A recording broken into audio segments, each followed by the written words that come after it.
Never expect anything from others. এই জীয়াই থকাৰ যোগ্যই নাছিল. That is character of human. You could have achieved anything in life. জীৱনত আৰু এটা প্ৰিন্সিপল মনত ৰাখিবা সদায়. সেই প্ৰিন্সিপলটো হ'ল কি জানানে? কি? Never expect anything from others. Never expect. কালি চাকৰিও যদি কৰা, এটা যদি সুখী জীৱন যাপন অতিবাহিত কৰিব বিচাৰিছা, আমাক হাৰ্ট আটাইতকৈ কিহে কৰে বেছিয়ে জীৱনত? এক্সপেক্টেশ্যনে, হয়নে নহয়? আমি খুব আশা কৰোঁ, আমি কাৰোবাক সহায় কৰি দিওঁ, লগত আমি ৰিটাৰ্ণ বিচাৰোঁ. যেতিয়া আমি বিপদত পৰোঁ, কাৰোবাৰ পৰা সহায় বিচাৰোঁ, আমি সহায় নাপাওঁ. তেতিয়া আমি কি হৈ যাওঁ? দুখী হৈ যাওঁ, মনত কষ্ট পাওঁ. কিয় কষ্ট পাওঁ? আমি আনৰ পৰা এটা প্ৰত্যুত্তৰ আশা কৰিলোঁ.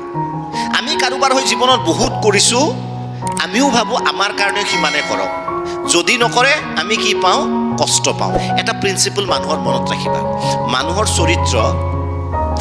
মানুহৰ চৰিত্ৰ কেতিয়াও কি নহয়? কৃতজ্ঞতা স্বীকাৰ নকৰে মানুহৰ চৰিত্ৰই. তুমি মানুহৰ কাৰণে নিজৰ জীৱন দি দিয়া, হয়তো উত্তৰটো কেতিয়া আহিব? এই জীয়াই থকাৰ যোগ্যই নাছিল. তুমি কাৰোবাৰ কাৰণে জীৱন দি দিছা, উত্তৰটো কেনেকুৱা আহিব? যে হয়তো জীয়াই থকাৰ যোগ্যই নাছিল. পানীৰ গিলাচ আমি পানী খোৱাৰ পিছত কি কৰোঁ? পানী খুব একদম তৃষ্ণাতুৰ হৈছোঁ, পানী খাব লাগে, লগে লগে গিলাচটো বিচাৰি পানী খাওঁ. যেতিয়া নিজৰ কামটো হৈ গ'ল, গ্লাছটো কি কৰোঁ? ছাইডত অঁতৰাই থৈ দিওঁ. বুকুত লৈ বহি থাকা নেকি গ্লাছটোৱে? That is character of human, হয়নে নহয়? আকৌ যেতিয়া কিছুমান মানুহ এনেকুৱা থাকে, বহুত ল'ৰা ছোৱালী এনেকুৱা থাকে, মোক কিছুমান কুৱেশ্যন কৰে ইনবক্সত, মই গোটেই খোলা খুলিকৈ নকওঁ কুৱেশ্যনছখিনি. মানে সিহঁতে পঢ়াত ভাল ল'ৰা ছোৱালী পঢ়াত বেয়া হৈ যায়. 8-9লৈ কিছুমান ল'ৰা ছোৱালী বহুত ভাল থাকে, হাই ছেকেণ্ডেৰী পোৱাৰ লগে লগে, ডিগ্ৰী পোৱাৰ লগে লগে সেই জুইটোৱে যিটো ইগনাইটিং বুলি কৈছে, সেই জুইটো নাই. সেই জুইটো কিয় নুমাই যায়? জুইটো ক'ৰবাত বেলেগত লাগে. দিল জ্বলে. গতিকে জুইটো 8-9ত যিটো পঢ়াত জুই লাগি আছিল, সেইটো জুই যদি কণ্টিনিউৱাছ লাগি গ'ল, you could have achieved anything in life. কিন্তু আমাৰ জুইটো ক'ত লাগি গ'ল? বেলেগত লাগি গ'ল. কথাটো বুজি পাইছানে নাই? এই জুইটো কিয় লাগিল? এই যে আমি মানুহৰ ইউজ হ'লোঁ, সেই গ্লাছটো আঁতৰাই থলোঁ, আকৌ কেতিয়া বিচাৰিব? তাৰপিছত আমি গ্লাছটোক লৈ কিবা ভাবোঁ নেকি? আমি আকৌ যেতিয়া আমি পানী খাব মন যাব, তেতিয়া আকৌ আমাক গ্লাছটো বিচাৰিম, ক'ত আছে?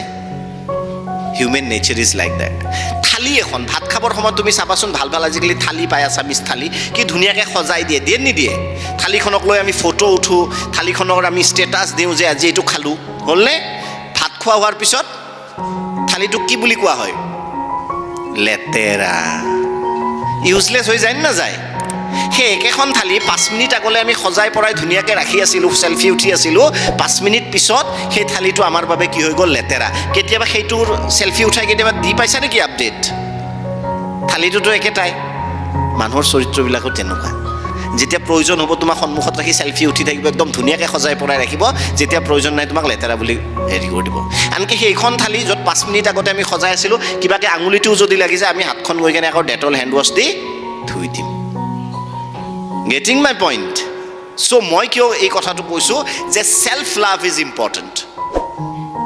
যে মানুহৰ পৰা মই এক্সপেক্ট কৰিম মোৰ জীৱনটো কাৰোবাৰ জীৱনৰ লগত সাংঘাতিকভাৱে জড়িত হৈ আছে, আমি একদম সাংঘাতিক কিবা এটা কৰিম, সেইটো লাইফত নকৰিবা. নিজৰ যিকোনো সম্বন্ধৰ ক্ষেত্ৰত কেতিয়াও এক্সপেক্টেশ্যন নাৰাখিবা, because human nature is such that এইটোৱে কেতিয়াও কৃতজ্ঞতা স্বীকাৰ নকৰে. তেতিয়া কি হয়? বহুত ল'ৰা ছোৱালী যেতিয়া হাৰ্ট হৈ যায়, কি হৈ যায়? হাৰ্ট হৈ যায়.